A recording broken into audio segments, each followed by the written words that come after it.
In the summer of 1994, the town of Maple Hollow, population just under 7,000, was the kind of place where everyone knew each other's names, routines, and secrets, or at least they thought they did.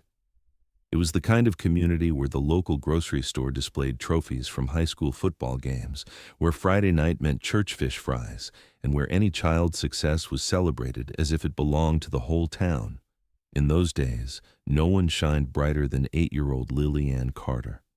She was small, with a gap-toothed smile, and the kind of confidence that seemed to defy her age. People called her the darling of Maple Hollow, and it wasn't an exaggeration. She had won 3 regional child beauty pageants in just over a year, appeared in commercials for a local boutique, and had been featured in the state newspaper after taking home a trophy in a statewide competition. Lily had become a fixture in the community. Someone's niece, someone's student, someone's neighbor's little girl. Everyone had watched her on stage, twirling in sequined dresses under hot lights, and they had all clapped for her as if she were their own. The night before she vanished, she'd been at the Maple Hollow Founders Parade with her mother, Elaine, and her 6-year-old brother, Trevor. The event was a yearly tradition, the main street lined with folding chairs and coolers, the smell of kettle corn and grilled sausages mixing with the faint exhaust of antique cars rolling by. Witnesses remembered Lily sitting atop her mother's shoulders at one point to get a better view of the marching band, waving her little hand at the floats as they passed. Several people recalled seeing her later that evening at the ice cream stand, a chocolate cone in one hand, her other hand holding Trevor's as they walked back toward their car. The Carter family lived just 5 minutes away, in a modest 2-story house with white siding and green shutters, and by all accounts the night ended without incident. According to Elaine, they returned home shortly after 9. The children were ushered upstairs for baths, and Lily insisted on brushing her hair before bed, something she'd been particular about ever since she started competing. She picked out a pastel nightgown with tiny flowers on it, kissed her mother goodnight, and was last seen climbing into bed with her favorite stuffed bear tucked under one arm. Elaine would later say that nothing about that night felt unusual. There were no strange cars parked outside, no suspicious phone calls, no sounds that hinted anything was amiss. She turned in herself just after 11, her bedroom on the opposite side of the hall from her children's. When morning came, the world in the Carter household had shifted in a way that would never be undone. Elaine woke first, the light creeping in through the blinds, and went to check on Trevor and Lily. Trevor's bed was rumpled, his small form curled, under the blankets. But Lily's bed was empty. The sheets were pulled back, her pillow on the floor, and the window above her desk sat slightly ajar, letting in the damp morning air. A wooden chair, usually pushed neatly under the desk, was tipped over on its side. Elaine later told police she didn't scream, at least not right away. She walked the room, calling her daughter's name, half expecting Lily to pop out from a hiding spot playing some early morning game. But there was no answer. When she went downstairs, panic began to bloom in her chest. The front door was still locked from the inside. The kitchen was untouched. Trevor, still rubbing sleep from his eyes, said he hadn't seen or heard anything. Elaine ran to the neighbors, knocking frantically, asking if they'd seen her daughter, and within minutes, the quiet street was alive with activity. Neighbors spilled out into yards, calling Lily's name, checking backsheds, scanning the edges of nearby woods. One man grabbed his bicycle and rode up and down the street looking for any sign of the girl. Another woman called the local police. The first patrol unit arrived in under 20 minutes. By the time officers stepped into the Carter home, the atmosphere had shifted from worry to something heavier. The tipped chair, the open window, and the absence of any sign Lily had left willingly all spoke to something darker than a game of hide and seek. An officer noticed the damp impression of a small bare foot on the floor near the window, as if Lily had stepped there recently. The screen from the window was on the ground outside. A light scrape mark trailed down the siding below it. These details were enough for police to treat the situation not as a case of a wandering child, but as a possible abduction. They ordered the family and neighbors to stop searching and began securing the perimeter of the home. Officers taped off the yard and started canvassing door to door, asking if anyone had seen an unfamiliar car or person overnight. Some neighbors mentioned a faint engine sound in the early hours, but nothing specific enough to pursue. A K-9 unit was brought in to track Lily's scent. The dogs followed it down the street, past 3 houses, and then abruptly lost it near an intersection where tire marks cut across the damp grass. Investigators would later note that this was likely where a vehicle had been parked. In those first critical hours, the search spread outward. Wooded areas combed, drainage ditches checked, even dumpsters behind the grocery store inspected. Every minute that passed deepened the fear that Lily wasn't just missing. She was gone in a way that meant she might never be coming back. And in a town where everyone thought they knew each other, the possibility that someone in their midst had taken her would mark the beginning of suspicion that would never truly fade. The first 2 days after Lily Ann Carter's disappearance were a blur of sirens, strangers, and questions that no one could answer. Detectives from the county sheriff's department arrived before noon, their unmarked cars lining the curb in front of the Carter home. By then, the house had shifted from a family's private space to an active crime scene. Officers moved deliberately from room to room, documenting every surface, collecting fingerprints from doorknobs and window latches, photographing the tipped chair and the slightly open window in Lily's bedroom. Outside, yellow tape fluttered in the light breeze, cutting the Carters off from the steady trickle of neighbors who came offering casseroles, flashlights, or simply the comfort of company. From the start, investigators worked under the assumption that someone had taken Lily. That meant looking first at the people closest to her. Elaine Carter was interviewed twice that day, once at her kitchen table and again at the station. She explained every detail she could remember about the night before: the parade, the ice cream stop, the bath, the bedtime routine. But one part of her account drew quiet attention from detectives. She mentioned a heated conversation with a pageant organizer in the moments before they left the event. Elaine said it had been about scheduling conflicts, nothing more. Still, it was noted in the case file. Lily's father, David Carter, returned home within hours after being reached by police. He was a long-haul truck driver and had been 2 states away when his daughter vanished. Detectives asked him to account for every hour of his trip. His employer confirmed his delivery logs matched his statements, but the questioning was intense. In missing child cases, investigators know that the perpetrator is often someone known to the family, and they were determined to either confirm or rule out that possibility early. Beyond the family, attention turned to Lily's coaches, photographers, and the regular faces at the beauty pageants. While the community saw pageantry as a source of pride, law enforcement understood its darker reality. Lily's photographs were all over local newspapers, event flyers, and even regional television spots. Anyone with an unhealthy interest would know her face, her routines, even where she lived. Detectives began compiling a list of attendees from recent competitions, checking names against local offender registries.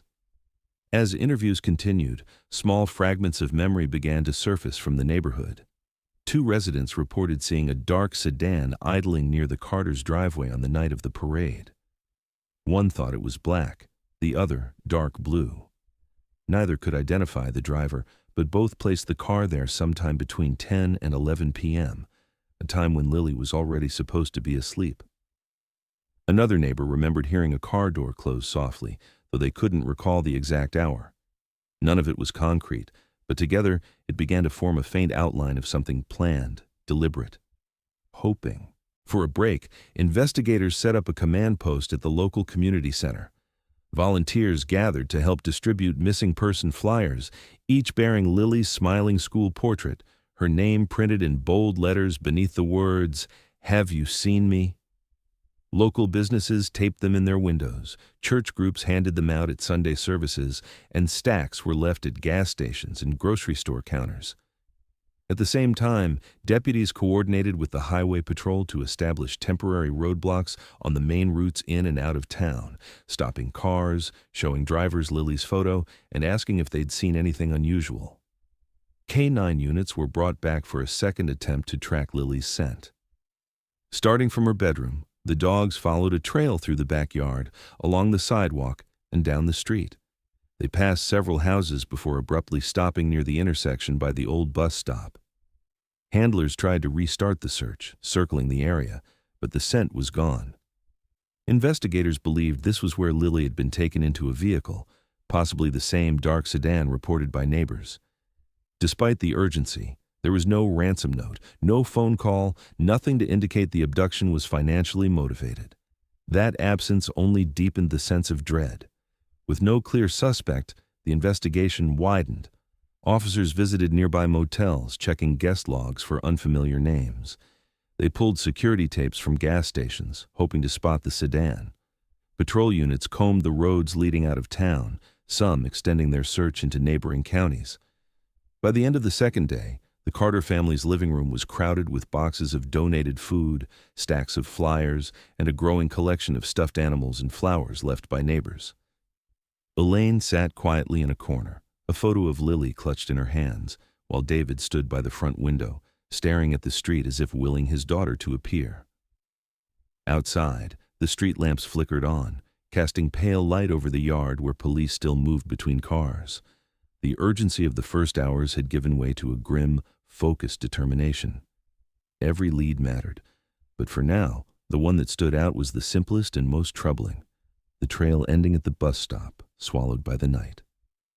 As the search for Lily Ann Carter stretched beyond the first frantic days, detectives turned their attention to a world that, until then, had been seen by most in Maple Hollow as harmless, a world of glittering tiaras, sequined dresses, and bright stage lights.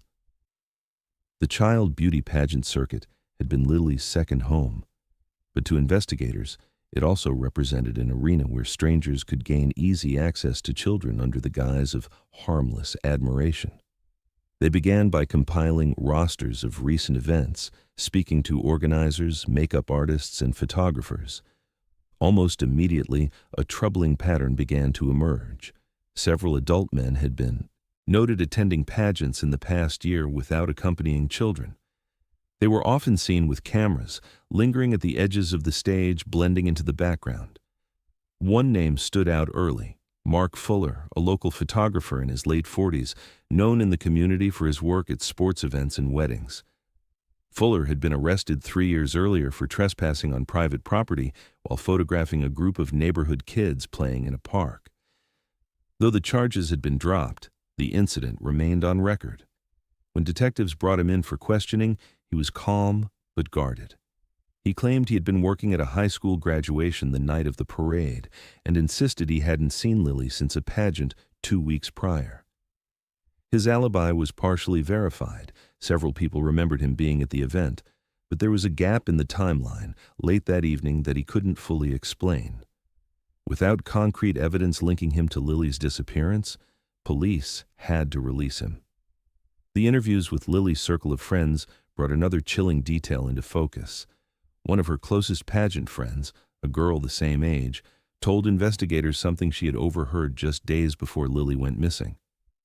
They had been in the dressing area during practice when Lily whispered that she didn't want to go to the next practice because someone keeps watching me. When asked to elaborate, the friend said Lily wouldn't name the person, only that it wasn't someone from her immediate family. Detectives pressed for more, but the girl's recollection was hazy.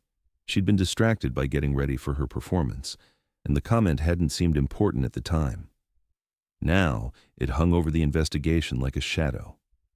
Digging further, police collected hours of footage from past competitions, official event recordings, local news clips, and even amateur videos posted by parents. They watched them frame by frame, scanning the background for any figure who seemed to appear too often in too many different cities and venues. That's when they spotted him. In at least 4 separate events, there was a man wearing the same dark baseball cap. He was never front and center, never interacting directly with Lily on camera, but always positioned where he had a clear view of the stage. Sometimes he was leaning against a wall, other times seated casually in the back row. His posture was relaxed, his attention unwavering. Efforts to identify the man began immediately. Still frames from the footage were distributed to local and state agencies and even circulated quietly among pageant organizers in neighboring states. But no one seemed to recognize him. He wasn't listed as a volunteer, vendor, or staff member for any of the events. His presence in multiple towns suggested he might be traveling, perhaps following the pageant circuit without drawing attention to himself. Detectives couldn't prove he had any contact with Lily, but the frequency of his appearances raised the unsettling possibility that she had been singled out long before the night she vanished. In trying to map connections between Lily's public appearances and the timeline of her disappearance, investigators found that the parade had been advertised in several of the same circles as her pageants. It wasn't inconceivable that someone who'd seen her on stage could have learned where she lived simply by following her after an event. That theory shifted the investigation's tone. This wasn't just a child who happened to be taken from her home. This could have been a calculated act, months in the making. Despite the unease that theory brought, no hard evidence tied the baseball cap man to Lily's case.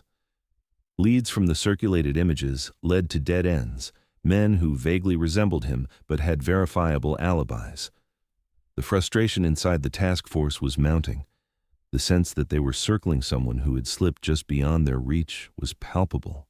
And as the community clung to hope, the knowledge that Lily herself might have sensed she was being watched gave the investigation a haunting personal edge. It was no longer just about finding out who could have taken her.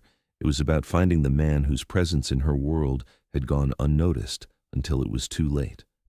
By the third week of the investigation, the flood of tips that had once kept the phone lines ringing around the clock had slowed to a trickle. Every promising lead seemed to collapse under the weight of dead ends, and the sense of urgency that had driven the search in the first days was being replaced by something heavier, an unspoken fear that Lily's trail had gone cold. Detectives decided it was time to go back to the beginning, back to the place where it had all started. The Carter home had been searched on the morning of her disappearance, and again in the hours that followed. But this time the approach would be different. It would be slower, methodical, and intrusive. Nothing would be left to chance. Officers arrived just after dawn, armed with new warrants and specialized equipment. Every surface was examined, every closet emptied. In Lily's bedroom, a crime scene technician leaned close to the window frame and noticed something that had been missed before. 2 tiny fibers caught in the wooden edge where the paint had chipped. They were pale in color, almost white, and too fine to have come from the household curtains. Each one was carefully lifted with tweezers, sealed in a vial, and logged as potential evidence. Outside the same window, faint scuff marks ran down the siding, the kind that might be made by the sole of a shoe or the rubber edge of a ladder. They were subtle, almost erased by weather, but visible enough to suggest movement from the window to the ground. The discovery shifted the theory of the case. Where once it had been uncertain whether Lily had left the house voluntarily or been taken, the fibers and scuffs made the possibility of forced entry far more real. Detectives began reconstructing the timeline with the assumption that someone had physically entered her room and removed her, unseen, in the hours after she went to bed. It was a chilling scenario, one that would have required precision, confidence, and perhaps familiarity with the layout of the home. During the expanded search, an officer suggested checking the attic space, even though it had been glanced over in the original sweep. A small, folding ladder was pulled from the hallway closet, and 2 officers hoisted themselves up into the cramped, dusty space. The air was heavy with insulation and the smell of old wood. A quick scan revealed nothing. No footprints in the dust, no disturbed boxes, no signs that anyone had been there recently. The search moved on. At the time, the attic was ruled irrelevant, a dead end in a house that was already beginning to feel like a maze of unanswered questions. Meanwhile, suspicion had begun to settle, however quietly, on the family itself. David Carter's alibi had been checked and rechecked. His employer confirmed his long-haul trucking route, and several way station logs placed him hundreds of miles away that night. Still, his frequent absences from home and his quiet, guarded demeanor during interviews made some in the community uneasy. Rumors trickled through Maple Hollow, whispered at grocery store checkouts, and passed between neighbors over back fences. Some claimed the Carters weren't telling the full story. Others suggested they might have known the person responsible. For Elaine, the speculation was salt in an already open wound. She stopped going to the local market altogether, relying on relatives to bring groceries to the house. To keep momentum in the investigation, police decided to release a composite sketch of the man in the baseball cap spotted in multiple pageant videos. The image was drawn from hours of footage, interviews with event staff, and enhancements of still frames. It showed a man in his 40s with an angular jaw, narrow eyes, and a cap pulled low over his forehead. Within hours of its release to the public, the tip line was swamped. People from across the county, and eventually across the state, called in to say they recognized the man. But with each promising lead came the inevitable collapse. One was a hardware store clerk with no connection to the case, another a delivery driver who had never attended a pageant. Some were pure misidentifications, while others were deliberate fabrications from people looking for attention. By the end of the week, detectives were back where they had started. Fibers without a match, marks without a suspect, and a face that existed in sketches and blurry frames, but not yet in reality. The Carter home, once filled with Lily's laughter and the clutter of everyday life, had become something else entirely. A monument to the moment. She vanished, and a reminder that even within the walls meant to protect her, someone had found a way in. Within a month of Lily Ann Carter's disappearance, the story had grown beyond Maple Hollow. What had begun as a desperate local search was now being covered by national morning shows, news magazines, and syndicated talk segments. Producers leaned on the image that had made her a familiar face in town, her beaming school portrait and clips of her twirling in a pageant gown, casting her as America's little star. Interviews with Elaine ran alongside footage of candlelight vigils, her voice breaking as she begged for her daughter's return. For a while, it felt like every corner of the country knew Lily's name. With the attention came an avalanche of tips. The phone lines at the sheriff's department were staffed around the clock, each call recorded, each one logged. Anonymous sightings poured in from every direction. Someone swore they'd seen her at a gas station 3 towns over, standing by the ice freezer while a man bought cigarettes. Another caller claimed to have spotted her in the corner booth of a roadside diner in Kansas, eating pancakes with a woman in sunglasses. The most dramatic came from a carnival worker in Missouri who insisted a girl matching Lily's description had been walking with a man near the ticket booths just 2 nights earlier. Officers followed up on every report, sending faxes with her photo, dispatching local police to question staff, and reviewing grainy security tapes. Each time the answer was the same. It wasn't her. The crush of false leads didn't just slow the investigation, it began to fray its edges. Resources were stretched thin, and detectives found themselves chasing down rumors instead of building on solid evidence. In the midst of this chaos, a self-proclaimed psychic from out of state contacted the Carters, insisting she had seen visions of Lily close to home. Elaine, desperate for anything that might bring her closer to her daughter, agreed to meet her. The psychic walked through the house, pausing in the hallway outside Lily's bedroom, murmuring that she could feel her presence.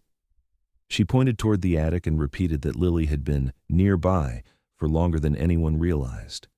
Detectives privately dismissed it as theatrics, but Elaine clung to the idea, unable to shake the hope it stirred. A more tangible lead surfaced when a tipster reported seeing a traveling handyman in the neighborhood in the weeks before Lily vanished.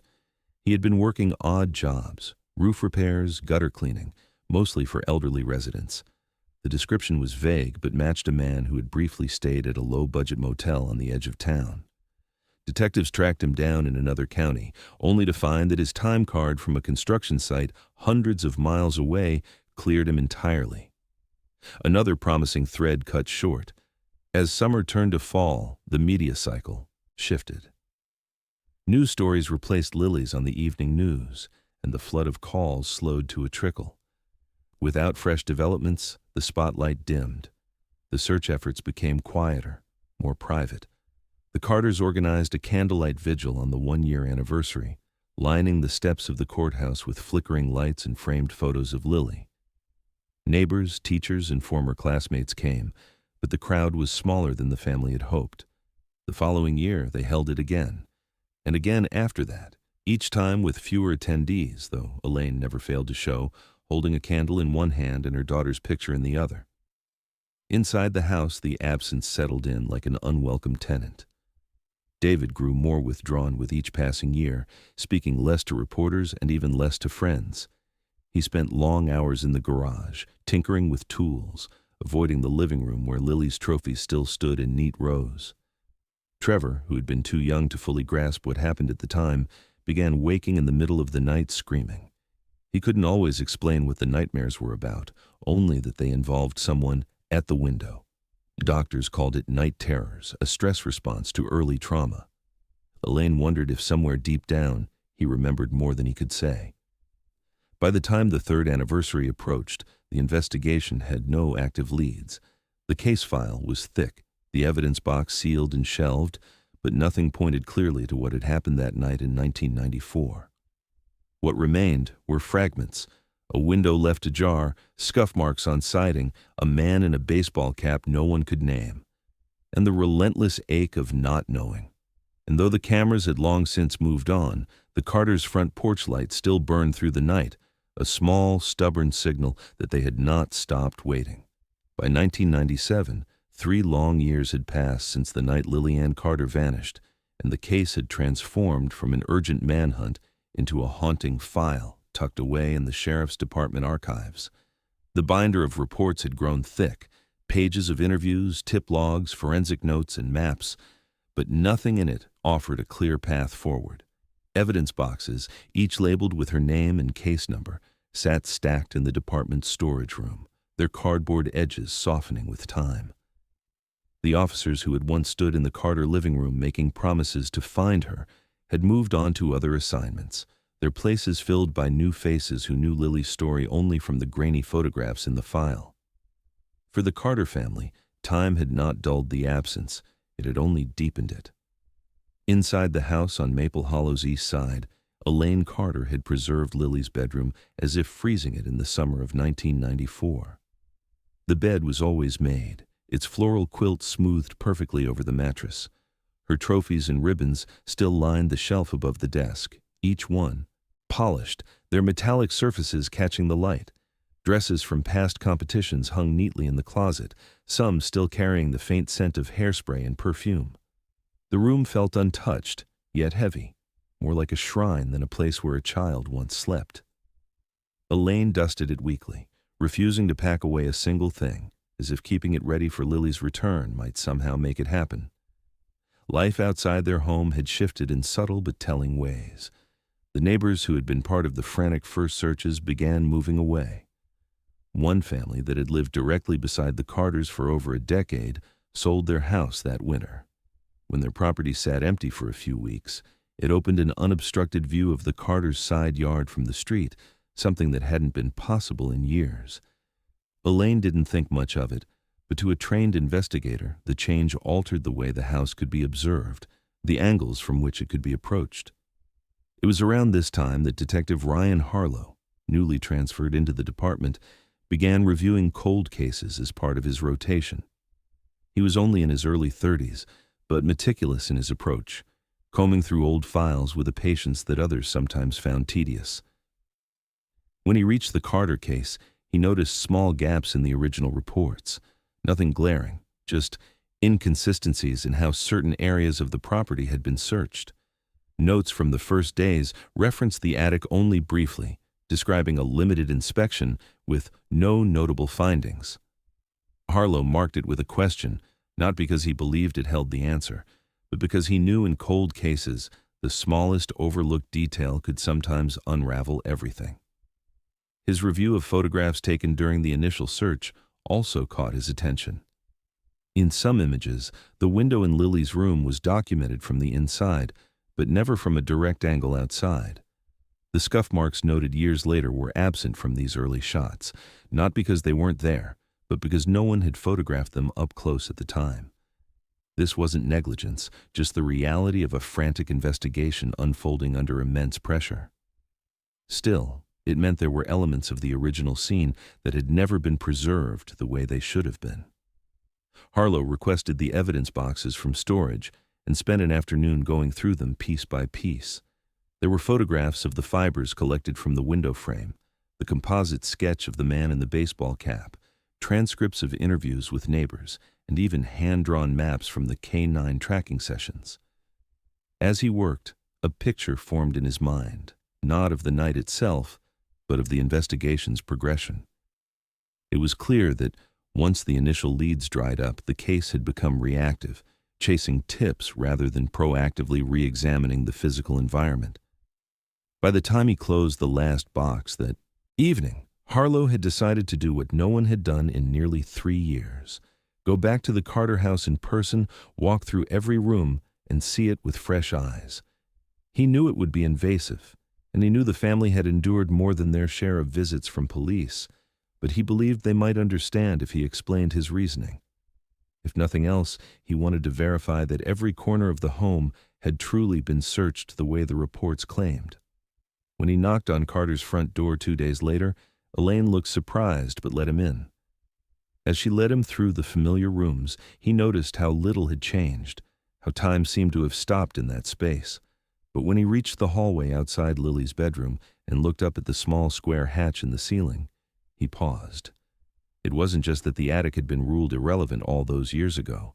It was the fact that no one had ever documented what was in its farthest reaches.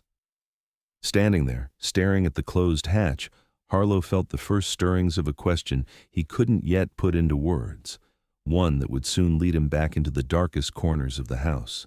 Detective Ryan Harlow returned to the Carter house with a plan that was as simple as it was painstaking. Search every inch of the property as if the original investigation had never happened. It was a crisp morning in early March of 1997 when he arrived with 2 other officers and a pair of evidence techs. Elaine Carter watched from the kitchen as they moved methodically from room to room, their voices low, their hands gloved. The attic, the space most easily dismissed in the early days, was near the bottom of his checklist. But when he finally stood beneath the narrow hatch in the hallway ceiling, he felt the quiet weight of it pressing down. According to the case file, it had been inspected visually in 1994, nothing more. He unfolded the ladder and climbed into the space, the wooden rungs creaking under his weight. The beam of his flashlight cut through thick dust, catching the jagged edges of insulation and the wooden crossbeams overhead. At first glance, it was unremarkable. Boxes of holiday decorations, an old trunk, a plastic storage bin stacked with yellowing photo albums. But Harlow didn't stop at the obvious. He lowered himself onto the plywood boards and began crawling toward the farthest reaches of the attic, the corners where the roof dipped low and the insulation lay undisturbed in uneven mounds. Every movement sent fine particles into the air, the smell of dry wood and fiberglass heavy in his lungs. Near the far corner, something caught the light, a rounded shape peeking through the insulation. He brushed it aside and uncovered a small ceramic cereal bowl, its surface dulled by years of dust. The design around the rim was faded but still visible. Cartoon animals marching in a circle. A matching plastic spoon rested inside, its handle yellowed with age.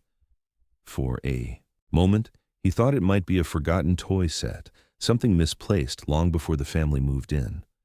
But when he leaned closer, the truth set in. The bottom of the bowl was lined with a crust of dried residue, the unmistakable remnants of milk and cereal flakes, hardened into a brittle layer. Harlow felt the shift in the air around him. He didn't call out immediately. Instead, he slid an evidence marker from his pocket, placing it beside the bowl, and signaled for the text below. As they joined him, their expressions mirrored his own, confusion tinged with unease. Items like this didn't belong in a rarely accessed attic, and certainly not in a case where a child had vanished from her bedroom. The insulation was carefully pulled back, each movement documented. Beneath where the bowl had been resting lay a single long hair, pale brown, almost blonde. It clung to the dust, undisturbed until the moment it was lifted with tweezers and sealed into an evidence envelope. Forensics testing was rushed. Within days, the hair was confirmed as a match to Lily Ann Carter. The bowl and spoon were also identified as coming from the Carter kitchen, part of a set Elaine had purchased at a local department store when Lily was 4. When confronted with the findings, Elaine was visibly shaken. She insisted she had never stored anything in the attic, let alone food. David Carter's reaction was quieter, but just as firm. He couldn't explain how it had gotten there.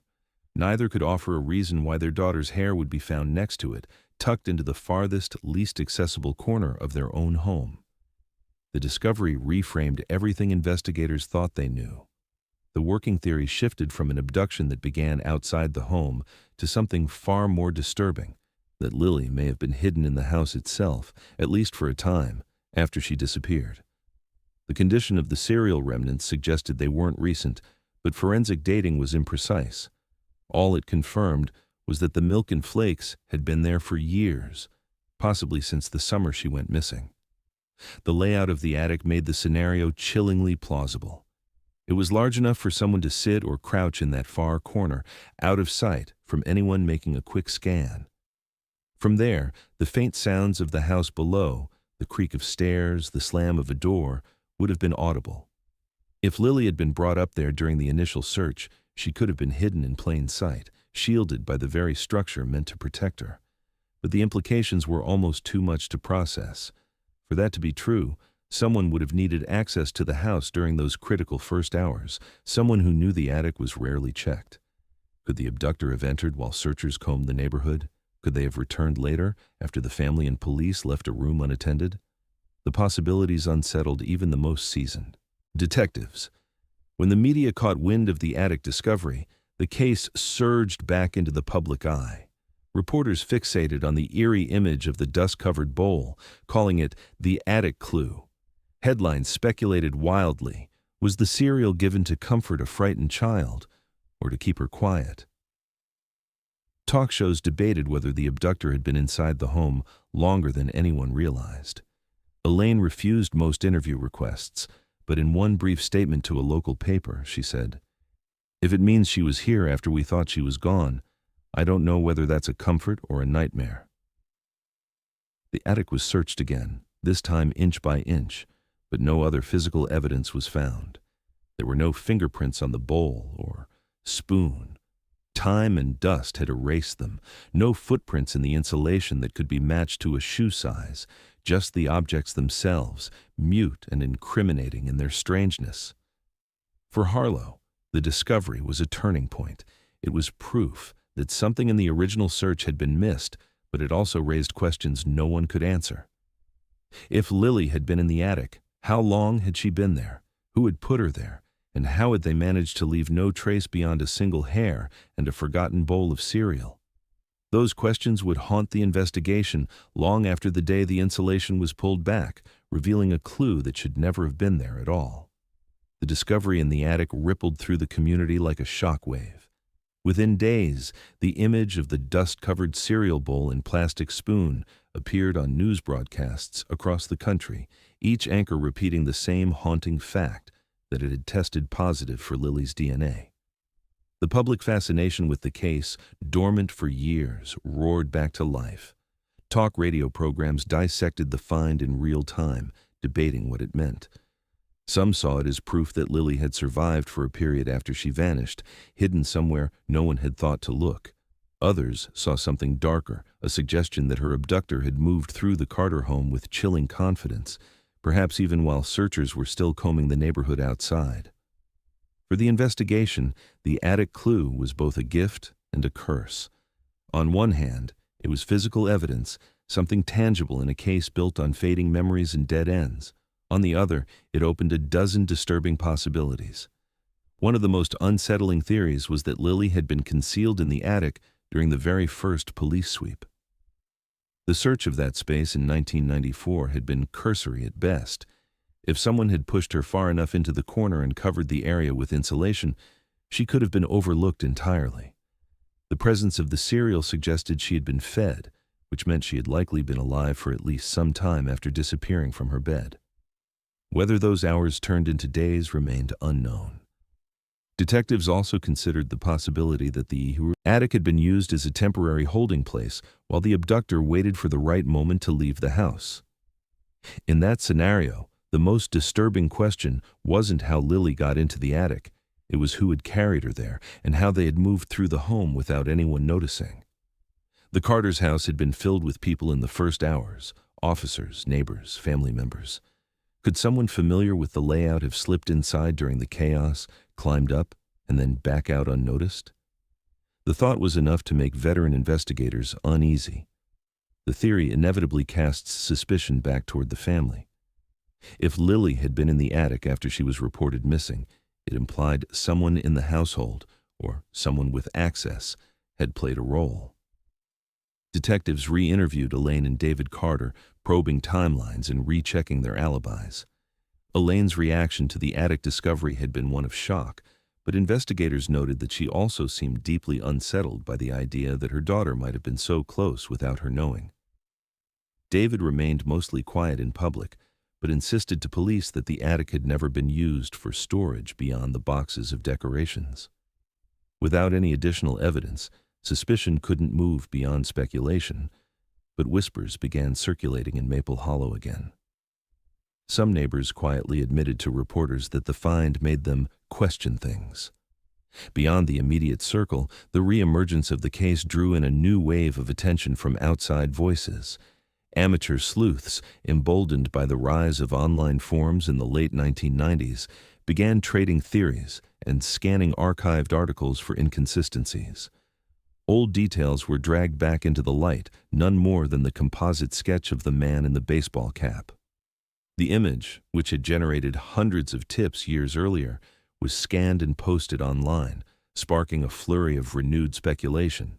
Users claimed to have spotted men matching the description in other unsolved cases, though none of those connections were confirmed. Some amateur investigators fixated on the timing of the parade and the fact that it had been advertised in the same circles as Lily's pageants. They argued that the baseball cap man could have learned her address by following her from a previous event, giving him the knowledge needed to approach the home without arousing suspicion. Others believed the attic clue proved a second person was involved, one to take her and another to hide her inside the house while attention was focused elsewhere. Law enforcement found themselves in the difficult position of sifting through this flood of public theories, while knowing that the attic discovery, for all its implications, didn't actually bring them closer to identifying the person responsible. The cereal bowl and hair told them Lily had been there, but not when and not with whom. Without fingerprints, eyewitnesses, or other trace evidence, the find was more haunting than conclusive. Still, the renewed attention breathed life into the stalled investigation. Local media began running weekly segments revisiting key moments in the case, interviewing former officers and pageant staff. A handful of tips trickled in. People who claimed they'd seen a man with a cap and camera at other child-centered events in nearby towns. Detectives followed up, but the leads once again dissolved under scrutiny. The baseball cap man remained a ghost, present in grainy footage but nowhere else. For Elaine, the attic discovery left her with a tormenting thought she couldn't shake. If Lily had been in that space after the night she vanished, had she called out? Had she heard the footsteps of searchers moving below? And if she had, why hadn't anyone heard her? The answers were buried under layers of dust, insulation, and years of silence.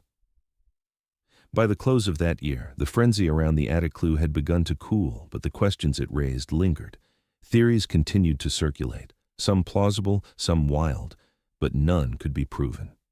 The cereal bowl sat sealed in an evidence locker, a quiet, stubborn reminder that in the most critical hours of the search, the truth might have been hidden just overhead, out of sight and out of reach.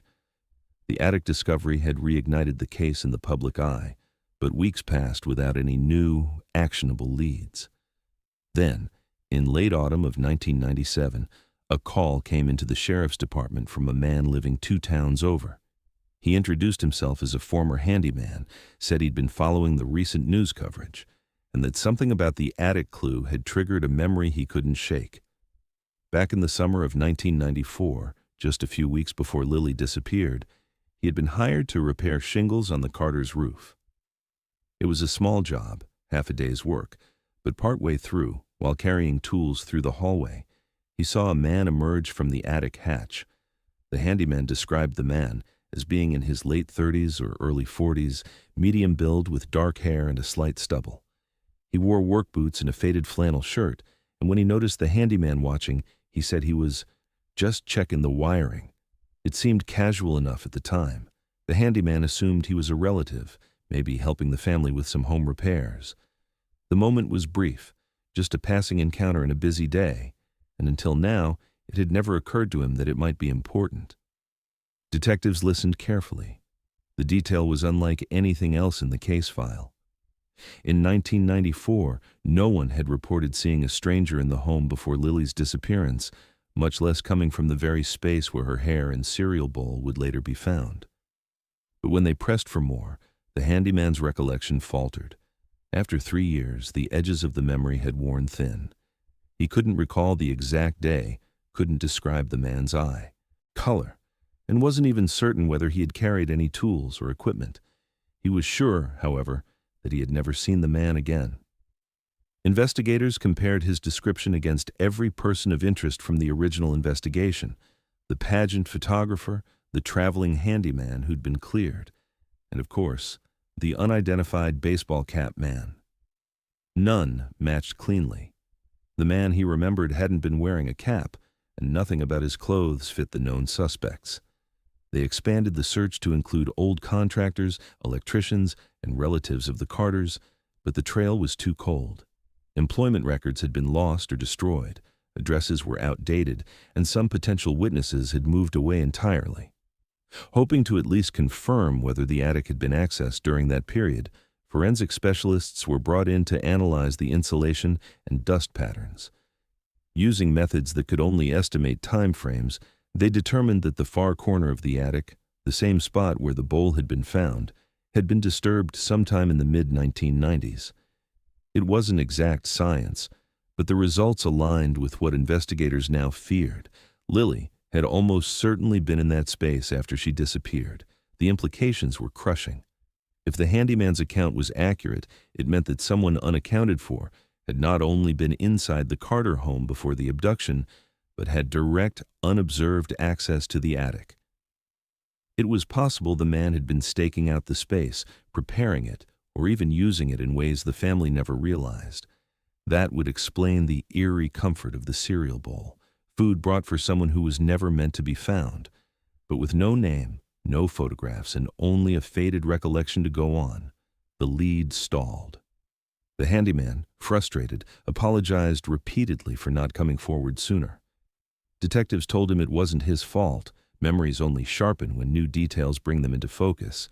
But they couldn't ignore the bitter truth.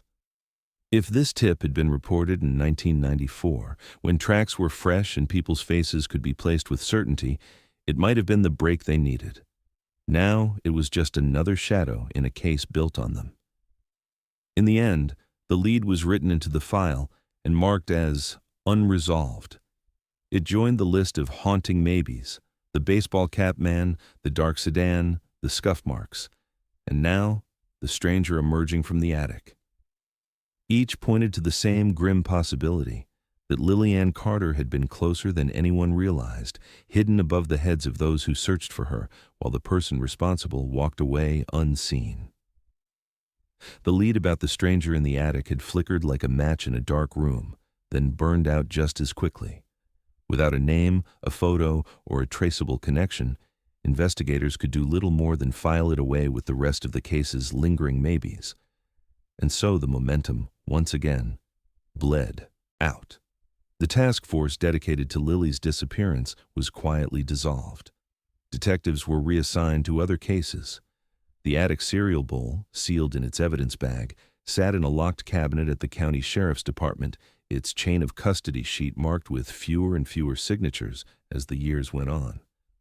For all its eerie weight, it told them nothing new. In Maple Hollow, the Carter home became a place people talked about in lowered voices. After the 3rd anniversary of Lily's disappearance, David and Elaine put the house on the market. Officially, they said it was because they couldn't bear the memories, but everyone understood there was more to it than that.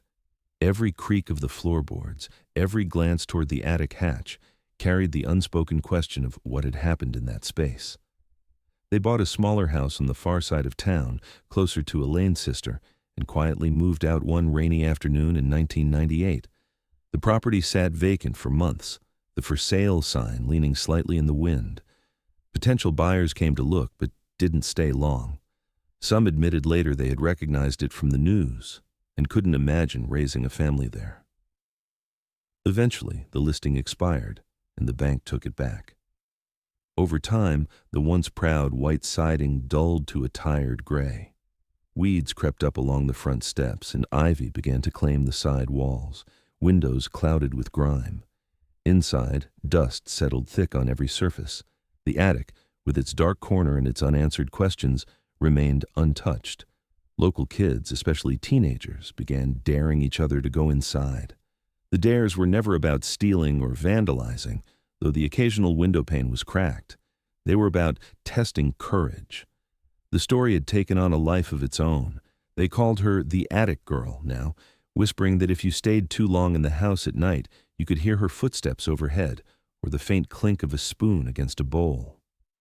None of them knew the exact details of the case, but the cereal bowl was legendary, an object that seemed too strange, too ordinary, to fit cleanly into the grim reality of an abduction. For Elaine, leaving the house hadn't brought peace. She kept the front page of the newspaper from the day the attic clue was revealed folded neatly in a shoebox, along with Lily's birth certificate, her last school report card, and a lock of her hair saved from her first haircut. David retreated even further into himself after the move, taking long overnight drives even when he didn't have to. Trevor grew into a quiet teenager, avoiding questions from classmates about his sister and never speaking about the years in the old house. The case remained officially open, if only in name. Once a year, on the anniversary of her disappearance, the sheriff's office would issue a short press release stating that they still welcomed tips. Most years, no calls came in at all. Occasionally, a stranger would send a letter claiming to have seen Lily in another state, or that they knew who the baseball cap man was, but every claim unraveled under investigation. Each one chipped away at the hope that the truth was still within reach.